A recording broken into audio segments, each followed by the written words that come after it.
Nodir aka, pul baxt olib keladimi? Juda banal savol, lekin juda qiziq. To'xtadan eshitish. Pul prямой смысле baxt olib kelmaydi. Aha.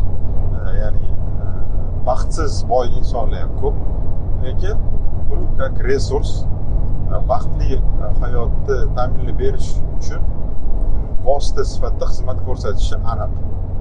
Endi baxt bu juda keng tushuncha. Men o'ylaymanki, inson sog'lom bo'lsa, oilasi tinch totuv bo'lsa, har kunga yeguvligi bo'ladigan bo'lsa deylik.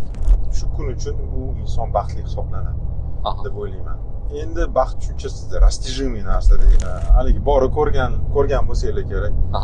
Yaxshi inomarkada yuradigan odam qarab turib, "Meni ham lichniy samolyotim bo'lsa" deydi. Ta'rif ko'rganmiz. Inomarkada yuradigan odamga qarab turib, oddiy o'zimizni deylik, GM misol uchun mashinasidagilar yurib, "Menda shu mashina bo'lsa". Hammada baxt tushuncha oxiri nimaga boradi? Oyog'i yo'q insonga boradi.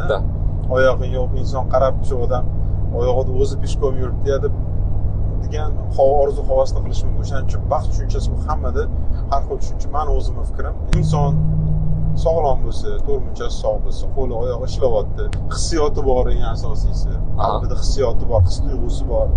Bu baxtli inson hisoblanadi.